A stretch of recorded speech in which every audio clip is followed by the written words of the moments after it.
저 노인 또 나왔네. 하루도 안 빠져 저 노인네는. 새벽 5시 연아리 마을은 아직 잠들어 있었어요. 하지만 이미 한 사람이 마을 골목을 걷고 있었습니다. 박동칠, 78살의 노인이었죠. 낡은 작업복에 구멍 뚫린 운동화, 그리고 푹 눌러쓴 모자, 아래로 깊게 패인 주름이 보였어요. 박동칠의 손에는 언제나 그 낡은 집게가 들려 있었습니다. 철사로 여러 번 고쳐맨 흔적이 역력한 그 집게로 박동칠은 하루도 빠짐없이 마을 구석구석을 돌며 쓰레기를 주웠어요. 담배꽁초 하나, 과자봉지 하나까지도 놓치지 않고 주워 담았습니다. 저 노인 또 나왔네. 하루도 안 빠져. 마을 어귀 구멍가게 앞에서 담배를 피우던 주민이 중얼거렸어요. 옆에 서 있던 다른 주민이 고개를 저으며 맞장구 쳤습니다. 집도 제대로 없는 거 아냐? 저러다 길에서 죽을라. 그래도 쓰레기는 부지런히 줍더라고. 뭐하러 그러는지 모르겠네. 박동칠은 그런 시선들을 모르지 않았어요. 아니, 정확히는 너무나 잘 알고 있었습니다. 하지만 고개를 들어 사람들과 눈을 마주치지는 않았어요. 그저 묵묵히 바닥만 바라보며 자신의 일을 계속할 뿐이었습니다. 아이들은 박동칠을 보면 피했어요. 어머니들이 더러운 아저씨한테 가지 말라고 했거든요. 어른들의 시선은 더욱 차가웠습니다. 혐오 섞인 눈길로 박동칠을 바라보며 마치 마을의 골칫거리라도 되는 양 고개를 저었어요. 왜 저런 사람이 우리 마을에 있는지 모르겠어. 누가 좀 어디 가라고 하면 안 되나? 보기만 해도 기분 나빠. 박동칠의 귀에 그런 말들이 들리지 않을 리 없었어요. 하지만 박동칠은 계속해서 쓰레기를 주었습니다. 마치 그것이 자신의 숙명인 양 아니면 누군가와의 약속을 지키는 양 말이에요. 이 마을 아직은 버리기 아깝지. 박동칠의 마음속 생각이었어요. 사람들이 자신을 어떻게 보든 박동칠에게는 이 마을이 소중했습니다. 왜 그런지는 아무도 모르겠지만요. 점심때가 되면 박동칠은 마을 뒷산으로 올라갔어요. 사람들 눈에 보이지 않는 곳, 잡초가 무성한 언덕 위에 이름 없는 묘가 하나 있었습니다. 박동칠은 그곳에 앉아 무언가를 바라보곤 했어요. 오늘도 박동칠은 주머니에서 낡은 종이 한 장을 꺼냈어요. 누렇게 바랜 그 종이에는 무엇인가 적혀 있었지만 너무 오래되어 글씨가 흐릿했습니다. 박동칠은 그 종이를 바라보며 한참을 앉아 있었어요. 아직 때가 아닌가 보구나. 바람에 실려온 박동칠의 중얼거림이었어요. 무덤 앞에서 혼자 하는 이야기였지만 마치 누군가와 대화하는 것 같았습니다. 오후가 되면 박동칠은 다시 마을로 내려와 쓰레기를 주웠어요.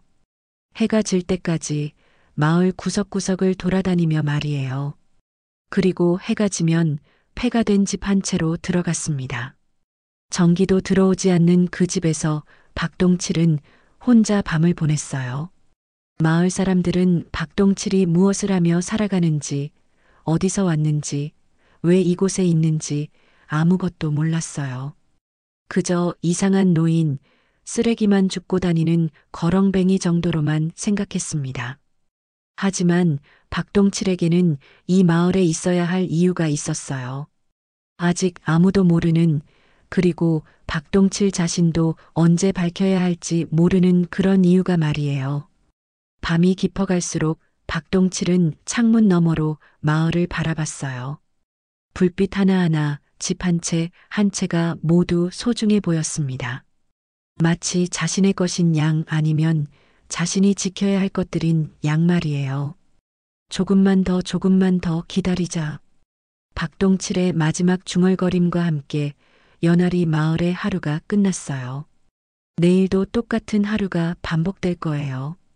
하지만 그 평범한 일상 속에 감춰진 비밀이 곧 드러날 때가 오고 있었습니다. 그날은 평소와 다른 아침이었어요. 연아리 마을회관 앞에 검은 승용차 한 대가 서 있었거든요. 마을에서는 좀처럼 보기 힘든 최신형 차량이었습니다. 마을 사람들이 하나둘 모여들어 수군거리기 시작했어요. 저게 뭐야? 누가 온 거야? 혹시 세무서에서 온 건 아니겠지? 사람들의 궁금증이 채 가시기도 전에 차에서 정장 차림의 젊은 남자가 내렸어요. 30살 정도로 보이는 그 남자는 서류 가방을 들고 마을회관으로 들어갔습니다. 바로 이민수였어요. 민수는 서울시청에서 근무하는 공무원이었어요. 지역개발과에 소속되어 있었는데 이번에 경기도 외곽지역개발 프로젝트 담당자로 파견된 거였습니다. 연화리는 그 개발 대상지 중 하나였어요. 마을회관에는 이미 이장과 몇몇 주요 인사들이 모여 있었어요. 민수는 정중하게 인사를 나누고 자리에 앉았습니다. 안녕하십니까? 서울시청 지역개발과에서 나온 이민수입니다. 민수가 명함을 나누어 주며 말했어요. 마을 사람들은 서울에서 온 공무원이라는 말에 조금 긴장한 기색이었습니다. 개발 대상지 중 이 마을도 포함됐습니다. 주민 설득과 감정 평가를 시작할 예정입니다. 민수의 말에 회관 안이 술렁였어요. 개발이라는 단어가 마을 사람들에게는 큰 의미였거든요. 어떤 이는 기대에 차서 어떤 이는 걱정스러워하며 서로를 바라봤습니다. 그럼 우리 마을이 완전히 바뀐다는 뜻인가요? 이장이 조심스럽게 물었어요. 민수는 고개를 끄덕이며 설명을 이어갔습니다. 네, 도시와 연결되는 교통망이 구축되고 주거시설도 현대화될 예정입니다. 다만 주민 여러분의 의견을 충분히 수렴해서 진행하려고 합니다. 박동칠은 회관 뒤편에서 조용히 그 이야기를 듣고 있었어요. 쓰레기를 주우러 다니다가 우연히 들리게 된 거였는데 개발이라는 단어가 귀에 꽂혔습니다. 민수의 설명이 끝나고 사람들이 하나둘 자리를 뜰 때 박동칠도 조용히 그 자리를 떠났어요. 하지만 마음속으로는 복잡한 생각들이 꼬리를 물고 있었습니다. 그날 밤 박동칠은 평소보다 일찍 뒷산 묘지로 올라갔어요. 달빛이 밝아서 길을 찾기가 어렵지 않았습니다. 무덤 앞에 도착한 박동칠은 무릎을 꿇고 앉았어요. 이제 말해야 하나.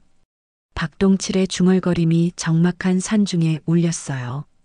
그리고는 무덤 옆 큰 돌을 조심스럽게 들어 올렸습니다. 그 아래에는 비닐로 쌓인 철제 상자가 묻혀 있었어요. 박동칠은 떨리는 손으로 상자를 꺼냈어요. 오랜 세월 동안 숨겨두었던 그 상자를 열자 안에서는 오래된 서류들이 나왔습니다. 땅 문서 수십 장이었어요. 그리고 그 아래에는 노랗게 바랜 사진 한 장이 있었습니다. 사진 속에는 젊은 시절의 박동칠이 있었어요. 지금과는 전혀 다른 모습이었습니다. 말끔한 양복을 입고 자신감 넘치는 표정으로 서 있는 박동칠의 모습이었어요. 그리고 그 주변에는 마을 사람들이 둘러서 있었습니다. 박동칠은 사진을 오랫동안 바라봤어요. 40년 전의 기억들이 하나씩 되살아났습니다. 그때는 모든 것이 달랐어요. 자신도 달랐고 마을 사람들과의 관계도 달랐습니다. 그때는 참 좋았는데 박동칠의 목소리에는 그리움이 묻어 있었어요. 하지만 이내 현실로 돌아왔습니다. 지금은 그때와 상황이 완전히 달랐거든요. 서류들을 다시 정리하며 박동칠은 생각했어요. 개발이 시작되면 이 모든 것들이 드러날 거였습니다. 더 이상 숨길 수도 없을 거고 피할 수도 없을 거였어요. 다음 날부터 박동칠의 행동에 변화가 생겼어요. 평소에는 사람들을 피해서 쓰레기를 주웠는데 이제는 일부러 마을 아이들 앞에서 쓰레기를 주웠습니다. 마치 누군가 자신을 더 강하게 모욕하기를 바라는 것처럼 말이에요. 저 아저씨 왜 저래? 엄마가 가지 말라고 했는데 자꾸 나타나네. 아이들의 수군거림이 들렸지만 박동칠은 계속해서 자신의 일을 했어요. 어른들의 시선은 더욱 차가워졌지만 박동칠에게는 그런 반응이 오히려 필요했습니다. 민수는 며칠 동안 마을을 돌아다니며 주민들과 면담을 했어요. 개발에 대한 의견을 듣고 보상 방안에 대해 설명하는 일이었습니다. 그러던 중 계속해서 눈에 띄는 사람이 있었어요. 바로 박동칠이었습니다. 저 노인은 뭐라는 사람일까? 민수는 궁금해하며 박동칠을 지켜봤어요. 하지만 아직은 직접 말을 걸 생각은 없었습니다. 일단 마을의 주요 인사들과의 업무를 마무리하는 것이 우선이었거든요. 박동칠은 그런 민수의 시선을 느끼고 있었어요. 그리고 마음속으로 생각했습니다. 곧 모든 것이 밝혀질 거라고, 그때가 되면 이 조용했던 마을에 큰 변화가 일어날 거라고 말이에요. 며칠 후 민수는 마을 곳곳을 돌아다니며 토지 현황을 조사하고 있었어요. 개발 계획을 세우려면 정확한 토지 소유 현황을 파악해야 했거든요. 그러던 중 자꾸만 눈에 띄는 사람이 있었습니다. 바로 그 쓰레기 줍는 노인이었어요. 민수는 호기심이 생겨서 박동칠에게 다가갔어요. 박동칠은 여전히 고개를 숙인 채 쓰레기를 줍고 있었습니다. 어르신, 안녕하세요. 민수가 정중하게 인사를 건넸어요. 박동칠은 잠깐 손을 멈추고 민수를 올려다봤습니다. 깊게 패인 주름 사이로 날카로운 눈빛이 번뜩였어요. 혹시 여기 땅 주인 아세요? 문서가 이상하게 끊겨 있어서요. 민수의 질문에 박동칠은 잠시 말없이 서 있었어요. 그러다가 희미한 웃음을 지으며 대답했습니다. 글쎄다. 땅이 다 내 거라면 믿겠는가? 민수는 웃으며 넘겼어요. 농담으로 받아들인 거죠. 하지만 뭔가 걸리는 게 있었어요. 박동칠의 말투에서 평범한 농담과는 다른 무게감이 느껴졌거든요. 그럼 어르신이 이 마을의 지주시겠네요. 그럴지도 모르지. 박동칠은 다시 고개를 숙이고 쓰레기 줍기를 계속했어요. 민수는 이상하다는 생각을 했지만 곧 다른 일로 넘어갔습니다. 그런데 그 대화를 듣고 있던 사람이 있었어요. 마을에서 가장 입김이 센 조상구였습니다. 55살의 상구는 마을 이장보다도 영향력이 큰 인물이었어요. 건설업으로 돈을 벌어서 마을에서 가장 큰 집에 살고 있었고 마을 일에 항상 끼어들곤 했습니다. 상구는 박동칠의 말을 듣고 화가 났어요. 개발이 시작되면 자신이 큰 이익을 챙길 수 있을 거라고 생각하고 있었는데 이상한 노인이 헛소리를 한다고 여겼거든요. 야, 거기서. 상구가 큰 소리로 박동칠을 불렀어요. 박동칠은 천천히 돌아서서 상구를 바라봤습니다. 꼴의 땅 주인 코스프레 하냐? 거렁뱅이 주제에 어디서 주워들은 헛소리야. 상구의 목소리는 마을 전체에 울려 퍼졌어요. 주변에 있던 사람들이 하나둘 모여들기 시작했습니다. 당신 같은 거지가 무슨 땅을 가져? 하루 종일 쓰레기나 줍고 다니면서 정신이 나간 거야? 박동칠은 아무 말 없이 상구의 말을 들었어요. 표정 하나 변하지 않고 그저 조용히 서 있을 뿐이었습니다. 말 좀 해봐. 아니면 정말 정신이 나간 거야? 상구가 더욱 격하게 소리쳤지만 박동칠은 여전히 침묵을 지켰어요. 그리고는 다시 몸을 돌려 쓰레기를 줍기 시작했습니다. 저런 미친놈을 봤나? 무시하고 있어. 상구의 얼굴이 붉어졌어요. 마을 사람들 앞에서 무시당한다고 생각한 거죠. 주변 사람들도 상구의 편을 들기 시작했어요. 상구 형 말이 맞아. 저런 사람이 무슨 땅 주인이야. 정신 나간 노인 말을 누가 믿어. 서울에서 온 공무원한테 이상한 소리나 하고. 사람들의 시선은 더욱 차가워졌어요. 박동칠을 향한 혐오와 멸시가 노골적으로 드러났습니다. 하지만 박동칠은 계속해서 쓰레기를 주었어요. 민수는 그 광경을 보며 불편함을 느꼈어요. 비록 이상한 말을 하긴 했지만 노인을 저렇게 대하는 건 너무했거든요. 자, 그만하시죠. 어르신도 농담으로 하신 말씀 같은데요. 민수가 중재하려 했지만 상구는 듣지 않았어요. 농담? 이런 정신 나간 노인이 마을 체면만 깎아먹어. 어디 가서 살라고 해야겠어. 그날부터 박동칠에 대한 마을 사람들의 태도가 더욱 험악해졌어요. 아이들은 박동칠의 등 뒤에서 돌을 던졌고 어른들은 대놓고 욕설을 퍼부었습니다. 저기 미친 할아버지 온다. 우리 마을에서 나가. 쓰레기 주울 시간에 일이나 해. 박동칠은 그런 모든 것들을 묵묵히 견뎠어요. 마치 이미 예상했던 일인 양 아니면 당연히 감수해야 할 일인 양 받아들였습니다. 민수는 그런 박동칠의 모습을 보며 점점 궁금해졌어요. 정말로 단순한 정신 이상자일까요? 아니면 뭔가 다른 사연이 있는 걸까요? 어느 날 저녁 민수는 구청에서 토지 관련 서류를 검토하고 있었어요. 개발 계획을 세우기 위해서는 정확한 토지 대장이 필요했거든요. 그런데 이상한 점을 발견했어요. 연화리 일대의 토지 소유권이 명확하지 않은 곳이 많았어요. 오래된 등기부 등본들을 뒤져보니 몇십 년 전부터 소유권 이전이 제대로 이루어지지 않은 땅들이 있었습니다. 이상하네. 왜 이런 땅들이 이렇게 많지? 민수가 서류를 넘기다가 눈에 띄는 이름을 발견했어요. 박동칠이라는 이름이 여러 필지에 기록되어 있었습니다. 박동칠? 이거 혹시... 민수는 깜짝 놀랐어요. 그 쓰레기 줍는 노인의 이름과 똑같았거든요. 하지만 설마 그 노인이 땅 주인일 리는 없다고 생각했어요. 동명이인이겠지. 흔한 이름이니까. 하지만 서류를 더 자세히 살펴보니 이상한 점들이 계속 발견됐어요. 등기일자가 모두 40년 전이었고 그 이후로는 소유권 변경이 전혀 없었습니다. 그날 밤 민수는 잠을 이룰 수 없었어요. 박동칠 노인의 얼굴이 계속 떠올랐거든요. 그리고 그가 했던 말들이 농담이 아닐 수도 있다는 생각이 들기 시작했습니다. 설마 정말 그분이 땅 주인이라는 건 아니겠지?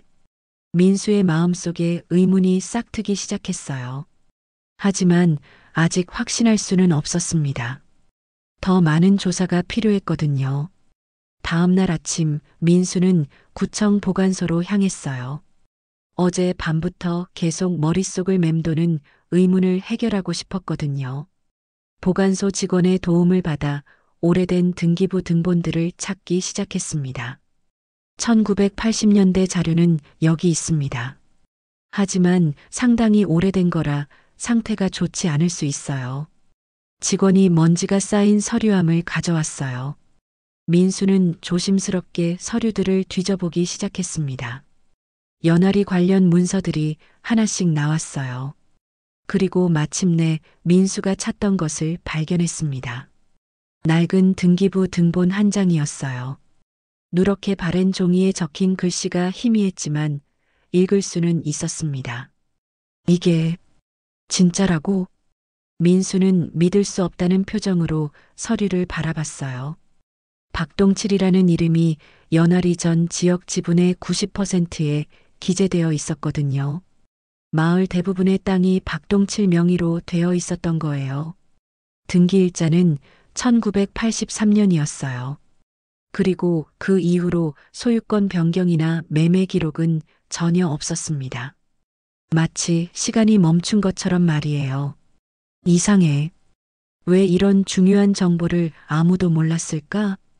민수는 고개를 갸우뚱했어요. 마을 개발을 위해서는 토지 소유권이 가장 중요한 문제인데 이런 기본적인 조사도 제대로 안 되어 있었던 거예요. 급히 마을로 돌아온 민수는 박동칠을 찾아 나섰어요. 오후쯤 되어서야 마을 뒷골목에서 쓰레기를 줍고 있는 박동칠을 발견할 수 있었습니다. 어르신, 민수가 부르자 박동칠이 천천히 고개를 들었어요. 민수의 얼굴에 심각한 표정이 떠 있는 걸 보고 박동칠의 눈빛이 미묘하게 변했습니다. 혹시 정말로 이 마을 땅이 어르신 명의로 되어 있다는 게 맞나요? 민수가 조심스럽게 물었어요. 박동칠은 잠시 침묵했다가 대답했습니다. 그런 걸 왜 묻나? 구청에서 등기부를 확인해 봤는데 어르신 이름으로 된 땅이 정말 많더라고요. 박동칠의 표정이 굳어졌어요. 결국 이 순간이 왔구나 하는 생각이 들었습니다. 그건 오래된 일이야. 그냥 잊어줘. 하지만 이건 중요한 문제예요. 개발 계획에 큰 영향을 미칠 수 있거든요. 박동칠은 대답하지 않고 다시 쓰레기 줍기를 시작했어요. 하지만 민수는 포기하지 않았습니다. 어르신, 제발 말씀해 주세요. 왜 이런 상황이 된 건가요? 말한다고 해서 달라질 게 있겠나? 그냥 내버려둬. 박동칠의 목소리에는 깊은 피로감이 묻어 있었어요. 40년 동안 숨겨온 비밀의 무게가 느껴졌습니다. 민수는 더 이상 묻지 않았어요. 하지만 이 일을 그냥 넘길 수는 없었습니다. 개발 프로젝트의 성패가 걸린 문제였거든요. 그런데 문제는 그 다음에 일어났어요. 민수와 박동칠의 대화를 엿듣고 있던 사람이 있었거든요. 마을 아낙네 중 하나였는데 그 여자는 곧바로 다른 사람들에게 이 소식을 퍼뜨렸어요. 쓰레기 줍는 노인이 정말 땅 주인이라는 거야. 말도 안 돼. 그런 거지가 어떻게 땅 주인이야? 하지만 서울에서 온 공무원이 직접 확인했다는 말에 사람들은 당황하기 시작했어요.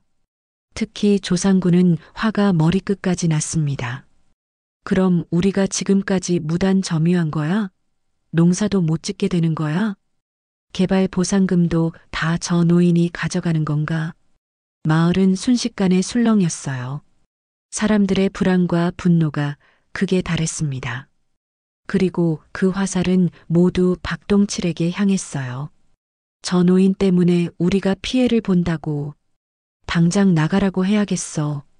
상구는 마을 사람들을 선동하기 시작했어요. 원래 개발로 큰 이익을 챙기려고 했는데 박동칠 때문에 계획이 틀어질까봐 걱정됐거든요. 여러분, 저 노인이 거짓말을 하는 게 분명해요. 우리를 속이려고 하는 거라고요. 맞아. 그런 거지가 무슨 땅 주인이야. 사람들의 목소리가 점점 커졌어요. 박동칠을 향한 적대감이 노골적으로 드러났습니다. 민수는 이런 상황을 보며 당황했어요.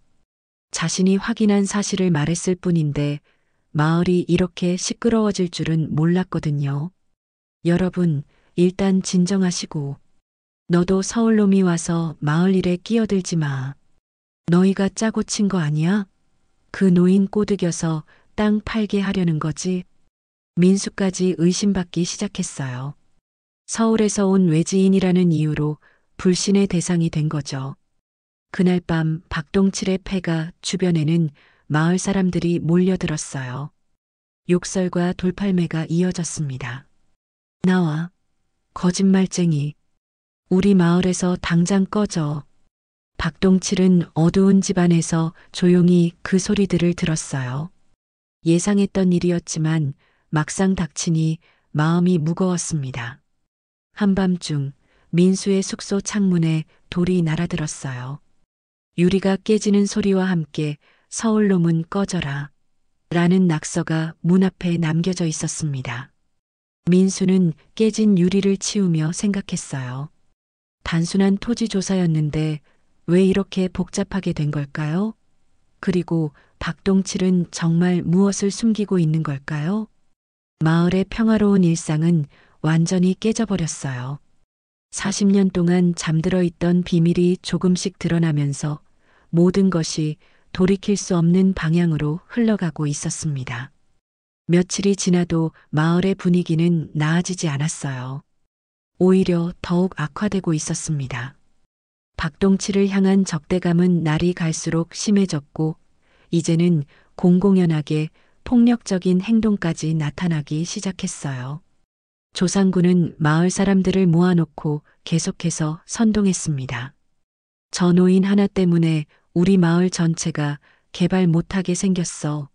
40년 동안 우리가 농사 짓고 살아온 땅인데 이제 와서 주인 행세를 한다고? 맞아. 우리가 가만히 있을 수 없어. 마을 사람들의 분노는 극에 달해 있었어요. 개발로 인한 보상금을 기대하고 있었는데 그 모든 것이 박동칠 때문에 물거품이 될 수도 있다는 불안감이 컸거든요. 박동칠은 여전히 매일 마을을 돌며 쓰레기를 주웠어요. 하지만 이제는 사람들의 시선이 단순한 무시를 넘어서 증오에 가까웠습니다. 저기 사기꾼 온다. 우리 땅 내놔라. 아이들까지 어른들을 따라 박동칠에게 돌을 던졌어요. 박동칠의 등과 어깨에 돌이 맞아도 박동칠은 그저 묵묵히 걸음을 계속했습니다. 민수는 이런 상황을 보며 마음이 무거웠어요. 자신이 확인한 사실을 말한 것뿐인데 이렇게 큰 파장이 일 줄은 몰랐거든요. 이래서는 안 되는데. 민수가 마을 사람들을 말리려 했지만 이미 감정이 격해진 상태에서는 누구도 들으려 하지 않았어요. 당신도 그 노인 편이야? 서울에서 와서 우리 마을 엉망으로 만들고 다 같이 짜고 친 거 아니야? 민수까지 의심받는 상황이 되었어요. 외지인이라는 이유로 불신의 대상이 된 거죠. 그런 가운데 박동칠은 평소보다 더 자주 뒷산 묘지로 올라갔어요. 무덤 앞에 앉아서 오랜 시간을 보내곤 했습니다. 조금만 더 참자. 박동칠의 중얼거림이 적막한 산속에 울렸어요. 하지만 상황은 점점 더 악화되고 있었습니다. 어느 날 밤 마을에서 가장 젊은 남자들이 모였어요. 조상구가 주도한 모임이었습니다. 더 이상 가만히 있으면 안 돼. 저 노인이 계속 버티면 개발이 무산될 수도 있어. 그럼 어떻게 하자는 거야? 겁을 줘야지.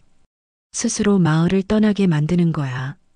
상구의 제안에 몇몇 사람들이 동조했어요.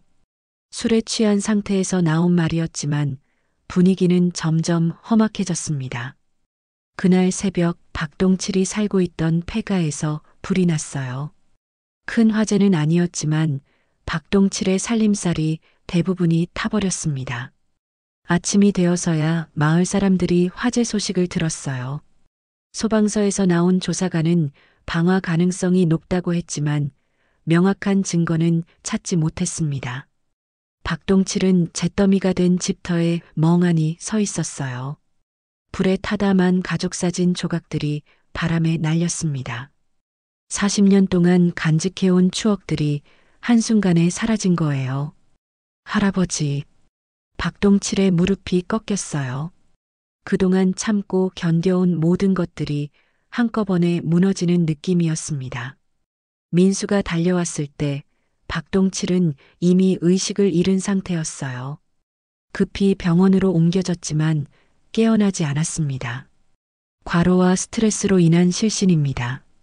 나이도 많으시고 상당히 위험한 상태예요. 의사의 말에 민수는 충격을 받았어요. 단순한 토지 문제가 이렇게까지 번질 줄은 몰랐거든요. 병원에 입원한 박동칠을 보며 민수는 복잡한 심정이었어요. 정말로 그가 땅 주인이 맞는 걸까요? 그렇다면 왜 지금까지 아무 말도 하지 않았던 걸까요? 며칠 후 민수는 우편함에서 뜻밖의 편지를 받았어요. 박동칠이 보낸 편지였습니다. 언제 쓴 건지는 모르겠지만 화재가 나기 전에 미리 준비해 둔 것 같았어요. 편지 봉투를 열자 안에서는 낡은 종이와 함께 열쇠 하나가 나왔어요. 그리고 짧은 메모가 적혀 있었습니다. 뒷산 큰 바위 아래 모든 것이 거기 있다. 민수는 급히 뒷산으로 올라갔어요. 박동칠이 자주 가던 묘지 근처에서 큰 바위를 찾았습니다. 열쇠로 열 수 있는 철제 상자가 바위 아래 묻혀 있었어요. 상자를 열자 안에서는 수많은 서류들이 나왔어요. 토지 등기부 원본들, 그리고 오래된 사진들이었습니다. 그 중에서도 가장 눈에 띄는 것은 한 통의 편지였어요. 박동칠이 직접 쓴 유언장이었습니다. 나는 연하리 전 토지의 법적 소유자다. 그러나 이 마을은 내 것이 아니다. 마을은 마을 사람들의 것이 되어야 한다. 민수는 편지를 읽으며 눈시울이 뜨거워졌어요. 그동안 박동칠이 왜 그렇게 살아왔는지, 왜 아무 말도 하지 않았는지 조금씩 이해가 되기 시작했습니다. 편지에는 더 많은 내용이 적혀 있었어요. 박동칠의 과거, 그리고 그가 이 마을에서 보낸 40년의 이야기가 담겨 있었습니다. 민수는 편지를 다 읽고 나서 오랫동안 그 자리에 앉아 있었어요. 진실을 알고 나니 지금까지의 모든 상황이 다르게 보였습니다. 병원에서는 박동칠이 여전히 의식을 잃은 채로 있었어요. 의사들은 깨어날 가능성에 대해 확답을 주지 못했습니다. 할아버지, 미안해요. 민수는 박동칠의 침대 옆에서 중얼거렸어요. 자신 때문에 이런 일이 벌어진 것 같아서 죄책감이 들었거든요. 마을 사람들은 박동칠이 쓰러진 후에도 여전히 화를 내고 있었어요. 하지만 몇몇 사람들은 조금씩 미안한 마음이 들기 시작했습니다. 그래도 너무 심했나? 노인이 쓰러질 때까지 몰아붙일 일은 아니었는데. 하지만 이미 돌이킬 수 없는 강을 건넌 후였어요. 박동칠의 삶이 완전히 무너져버린 것은 변하지 않는 사실이었습니다. 박동칠이 의식을 잃은 지 일주일이 지났어요. 민수는 매일 병원을 찾아가 박동칠의 상태를 확인했지만 의사들은 여전히 비관적인 전망을 내놓았습니다. 고령에다가 충격이 컸어요. 깨어나더라도 예전과 같지는 않을 겁니다. 민수는 박동칠이 남긴 편지와 서류들을 계속 연구하고 있었어요. 그 안에는 놀라운 이야기들이 담겨 있었거든요.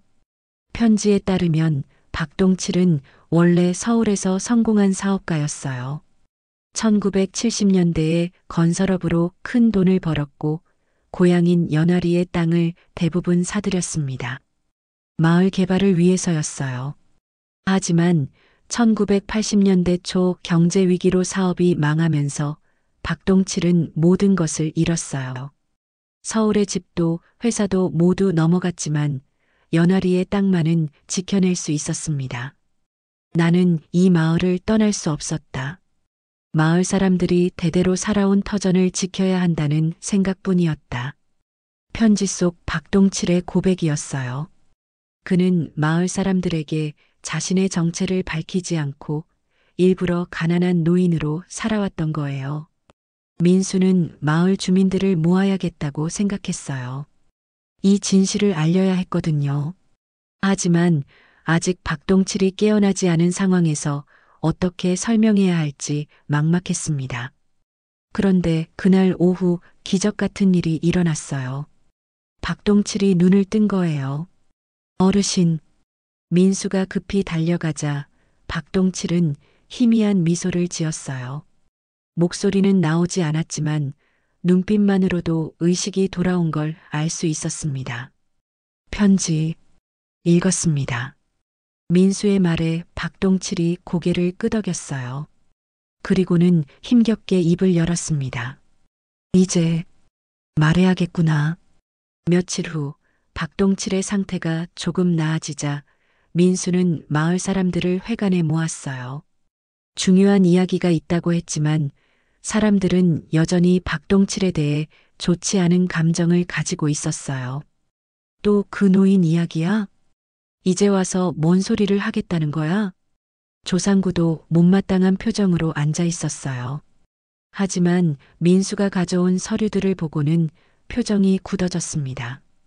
여러분이 무시하던 노인 박동칠 씨는 이 마을의 땅 주인이었습니다. 하지만 단 한 번도 소유욕을 드러낸 적이 없었습니다. 민수가 등기부 등본과 사진들을 보여주자 회관 안이 조용해졌어요. 특히 오래된 사진 속에서 젊은 시절의 박동치를 본 몇몇 어르신들은 깜짝 놀랐습니다. 이거 설마 그때 그 사람? 1980년대 초에 마을에 큰 돈 들여서 도로 만들어준 그 사람 아냐? 나이 많은 주민들이 하나둘 기억을 되살리기 시작했어요. 40년 전 잠깐 마을에 나타났다가 사라진 젊은 사업가의 모습을 말이에요. 맞아요. 바로 그분입니다. 민수가 박동칠의 편지를 읽어주기 시작했어요. 나는 연활이 전 토지의 법적 소유자다. 그러나 이 마을은 내 것이 아니다. 마을은 마을 사람들의 것이 되어야 한다. 사람들이 숨을 죽이고 들었어요. 계속되는 편지 내용에 모두가 충격을 받았습니다. 나는 서울에서 사업에 실패한 후 이곳으로 돌아왔다. 하지만 옛 모습으로는 마을에 돌아올 수 없었다. 사람들이 나를 의식하고 어색해할 것이 뻔했기 때문이다. 조상구는 말을 잊지 못했어요. 그동안 자신이 얼마나 큰 잘못을 했는지 깨닫기 시작한 거죠. 그래서 나는 가난한 노인의 모습으로 마을에 정착했다. 쓰레기를 주우며 마을을 지키는 것이 내가 할 수 있는 최선이었다. 편지의 마지막 부분이 가장 감동적이었어요. 모두가 진짜로 소중하게 여길 때까지 기다렸다. 땅보다 사람이 더 귀한 걸 아는 순간을 말이다. 회관 안에서 흐느끼는 소리가 들렸어요. 몇몇 사람들은 눈물을 흘리고 있었습니다. 우리가 뭘 한 거야? 그분을 그렇게 대했다니. 그때 회관 문이 열리며 박동칠이 나타났어요. 아직 몸이 완전히 회복되지 않았지만 지팡이를 짚고 걸어온 거였습니다. 조상구가 가장 먼저 일어났어요. 그리고는 박동칠 앞에 무릎을 꿇었습니다. 죄송합니다. 당신을 모욕했어요. 왜 이제야 진실을 밝히신 겁니까? 박동칠은 상구를 일으켜 세우며 말했어요. 모두가 진짜로 소중하게 여길 때까지 기다렸소. 땅보다 사람이 더 귀한 걸 아는 순간 말이요. 편지와 똑같은 말이었어요. 하지만 박동칠의 입에서 직접 들으니 더욱 무게감이 있었습니다. 저희가 틀렸습니다. 용서해 주세요. 마을 사람들이 하나둘 박동칠 앞에 고개를 숙였어요. 그동안의 잘못을 사과하는 마음이었습니다. 박동칠은 사람들을 바라보며 말했어요. 이제 우리는 진짜 가족이 되었소. 땅 문제 때문에 다투는 것이 아니라 함께 살아가는 방법을 찾아가는 가족 말이요. 그날 밤 마을 사람들은 박동칠을 위한 작은 환영회를 열었어요. 40년 만에 진짜 모습으로 마을 사람들과 마주하는 박동칠의 얼굴에는 평안함이 깃들어 있었습니다. 민수는 그 모습을 보며 생각했어요. 진실이 밝혀지는 순간이 이렇게 아름다울 수도 있구나 하고 말이에요. 진실이 밝혀진 후 연활이 마을의 분위기는 완전히 달라졌어요. 사람들은 박동칠을 보는 눈빛부터 변했습니다. 더 이상 쓰레기 줍는 이상한 노인이 아니라 마을을 지켜온 은인으로 바라보기 시작한 거죠. 하지만 박동칠은 여전히 매일 마을을 돌며 쓰레기를 주었어요. 달라진 건 이제 혼자가 아니라는 점이었습니다. 마을 아이들이 따라다니며 함께 도와주었거든요. 할아버지, 오늘은 제가 먼저 주울게요. 아니야, 내가 할래. 아이들의 웃음소리가 마을 곳곳에 울려 퍼졌어요. 예전에 박동칠을 피하던 아이들이 이제는 가장 먼저 달려와 인사했습니다. 조상구도 많이 변했어요. 매일 아침 박동칠을 찾아와 어떤 도움이 필요한지 물어봤습니다. 어르신, 오늘 하실 일 있으시면 말씀해 주세요. 제가 도와드릴게요. 고맙소. 하지만 이 일은 내가 해야 할 일이야. 박동칠은 여전히 자신의 일을 스스로 하려고 했어요. 40년 동안 해온 일을 쉽게 그만둘 수는 없었거든요. 며칠 후 민수는 박동칠을 찾아가 중요한 이야기를 꺼냈어요. 개발 프로젝트에 대한 최종 결정을 내려야 할 때가 왔거든요. 어르신, 이제 개발 계획을 어떻게 하실 건지 결정하셔야 해요. 법적으로는 어르신이 모든 걸 결정할 수 있으니까요. 박동칠은 한동안 생각에 잠겼어요. 40년 동안 고민해온 문제였지만 결정의 순간이 되니 쉽지 않았습니다. 민수 씨, 마을 사람들은 개발을 원하나요? 글쎄요. 사람마다 다른 것 같아요. 어떤 분들은 편리해지길 원하시고 어떤 분들은 지금 모습 그대로 살고 싶어 하시고요. 박동칠은 고개를 끄덕였어요. 예상했던 대답이었습니다. 그럼 모두가 만족할 수 있는 방법을 찾아야겠군요. 다음 날 박동칠은 민수를 통해 공식적인 발표를 했어요. 마을 사람들을 모두 모은 자리에서 말이에요. 이 마을의 땅을 마을 공동체 소유로 이전하겠습니다. 사람들이 깜짝 놀랐어요. 개인 소유의 땅을 공동체에 넘긴다는 건 쉽지 않은 결정이었거든요. 하지만 조건이 하나 있습니다. 박동칠이 엄숙한 표정으로 말을 이었어요. 이 마을은 누구도 내쫓지 말 것. 모두가 함께 살아갈 것. 그리고 개발을 하더라도 마을의 정체성을 잃지 않는 선에서 해야 합니다. 사람이 우선이고 개발은 그 다음이어야 해요. 민수가 박동칠의 뜻을 보충 설명했어요. 박동칠은 단순한 개발보다는 지속 가능한 마을 공동체를 원했던 거죠. 조상구가 일어났어요.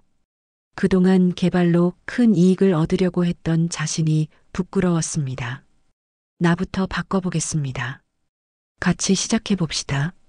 상구의 말에 다른 사람들도 하나둘 고개를 끄덕였어요. 박수 소리가 터져 나왔습니다. 어르신이 옳습니다. 함께 살아가는 마을 만들어요. 사람들의 반응을 보며 박동칠의 얼굴에 미소가 번졌어요. 40년 동안 기다려온 순간이었습니다. 그날부터 마을에는 새로운 변화가 시작됐어요. 개발 계획도 완전히 바뀌었습니다. 대규모 아파트 단지나 상업시설 대신 마을의 특색을 살린 생태 마을로 조성하기로 한 거예요. 민수도 서울로 돌아가지 않고 마을에 남기로 했어요. 이 특별한 프로젝트를 끝까지 지켜보고 싶었거든요. 정말 괜찮으세요? 서울에서 더 좋은 기회가 있을 텐데. 박동칠이 걱정스럽게 물었지만 민수는 확신에 차서 대답했어요. 여기서 정말 의미 있는 일을 할 수 있을 것 같아요. 어르신께서 40년 동안 지켜온 마을을 이제는 제가 함께 지켜보고 싶어요. 조상구는 자신이 가지고 있던 건설 장비와 기술을 마을을 위해 사용하기로 했어요. 이익을 추구하는 개발이 아니라 진짜 마을을 위한 개발에 참여하고 싶었거든요. 어르신, 제가 가진 모든 걸 마을을 위해 쓰겠습니다. 그동안 잘못한 걸 조금이라도 보상하고 싶어요. 상구 씨, 과거는 잊어버리시오. 이제는 앞으로만 보고 갑시다. 박동칠의 너그러운 마음에 상구는 더욱 감동했어요. 마을 분여회에서는 박동칠을 위한 새 집을 지어주기로 했어요. 불타버린 폐가 대신 따뜻한 보금자리를 마련해주고 싶었거든요. 어르신, 이번에는 제대로 된 집에서 사세요. 고맙소. 하지만 너무 크지는 말아주시오. 소박한 게 좋아요. 박동칠은 여전히 욕심 없는 모습이었어요. 큰 집보다는 마을 사람들과 가까이 지낼 수 있는 집을 원했습니다. 몇 주 후 연하리 마을의 새로운 계획안이 확정됐어요. 전통과 현대가 조화를 이루는 생태 마을로 조성하되 기존 주민들의 생활은 최대한 보장하는 방향이었습니다.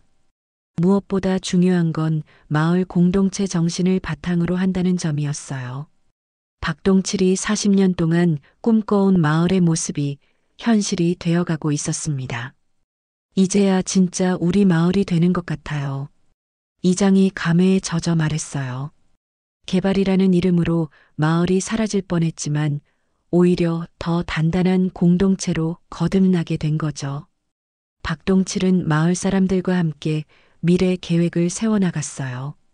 더 이상 혼자 마을을 지키는 것이 아니라 모든 사람이 함께 만들어가는 마을이 된 거예요. 1년 후 연아리 마을은 완전히 다른 모습으로 변해 있었어요. 하지만 그 변화는 마을을 파괴하는 것이 아니라 더욱 아름답게 만드는 변화였습니다. 전국 각지에서 사람들이 연아리를 보러 왔어요. 가장 아름다운 공동체 마을로 선정되면서 유명해진 거죠. 하지만 관광지가 된 것은 아니었어요. 여전히 주민들이 평범하게 살아가는 생활 공간이었습니다. 박동칠은 여전히 매일 아침 마을을 돌았어요. 예전처럼 쓰레기를 줍기 위해서가 아니라 마을 사람들과 인사를 나누기 위해서였죠. 할아버지, 안녕하세요. 오늘도 좋은 하루 되세요. 마을 어디를 가도 따뜻한 인사가 박동칠을 맞았어요. 아이들은 특히 박동칠을 좋아했습니다. 할아버지, 오늘은 제가 먼저 주울게요. 8살 된 미영이가 작은 집게를 들고 달려왔어요. 박동칠과 함께 마을 청소를 하는 것이 아이들에게는 놀이가 되었거든요. 그래, 우리 미영이가 제일 부지런하구나. 박동칠의 얼굴에는 항상 미소가 떠나지 않았어요. 40년 만에 찾은 진짜 행복이었습니다. 민수는 연아리 마을 개발 사업소장이 되어 이 모든 변화를 이끌고 있었어요. 서울 생활을 포기하고 내린 결정이었지만 전혀 후회하지 않았습니다. 어르신, 오늘 서울에서 기자들이 온다고 하네요. 인터뷰 요청이 들어왔어요. 또 그런 일이 있나? 뭐 특별할 게 있다고. 박동칠은 여전히 겸손했어요. 자신이 한 일을 대단하게 생각하지 않았거든요. 조상구는 이제 마을에서 가장 열심히 봉사하는 사람이 되었어요. 자신의 건설 회사를 통해 마을 인프라를 개선하는 일을 맡고 있었습니다.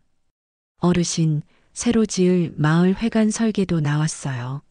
한번 보실래요? 좋소. 하지만 너무 크게 짓지는 마시오. 소박한 게 좋아요. 상구는 박동칠의 의견을 하나하나 소중히 받아들였어요. 그동안의 잘못을 만회하고 싶은 마음이었습니다. 마을 분여회에서는 박동칠을 위한 작은 잔치를 열었어요. 박동칠의 79번째 생일이었거든요. 어르신 덕분에 우리가 이렇게 행복하게 살 수 있어요. 정말 고맙습니다. 사람들의 진심 어린 감사 인사에 박동칠은 감동했어요. 40년 전 이 마을을 떠날 때와는 완전히 다른 모습이었습니다. 오후가 되자 박동칠은 평소처럼 뒷산으로 올라갔어요. 하지만 이제는 혼자가 아니었습니다. 민수와 몇몇 마을 사람들이 함께 했거든요. 묘지 옆에는 작은 비석이 하나 더 생겨 있었어요. 마을 사람들이 박동칠을 위해 세운 기념비였습니다. 이곳은 마을을 품은 한 사람의 마음이 머문 자리입니다. 비석에 새겨진 글귀를 읽으며 박동칠은 눈시울이 뜨거워졌어요. 너무 과분한 일을 하셨어요. 아니에요, 어르신. 이것도 부족할 정도예요. 민수가 진심으로 말했어요. 박동칠이 마을을 위해 희생한 40년을 생각하면 이 정도로는 턱없이 부족했거든요. 해가 질 무렵 마을 전체가 따뜻한 불빛으로 물들었어요. 각 집마다 켜진 등불이 평화로운 풍경을 만들어냈습니다. 박동칠은 마을을 내려다보며 생각했어요. 이제야 진짜 자신이 꿈꿔온 마을이 되었구나 하고 말이에요. 할아버지, 내일도 같이 청소해요. 미영이가 박동칠의 손을 잡으며 말했어요. 다른 아이들도 하나둘 모여들었습니다. 그럼요. 우리가 함께 지켜야 할 마을이니까요. 박동칠의 대답에 아이들이 환하게 웃었어요. 그날 밤 박동칠은 새로 지은 집에서 편안한 잠자리에 들었어요. 40년 만에 처음으로 마음 편히 잠들 수 있는 밤이었습니다.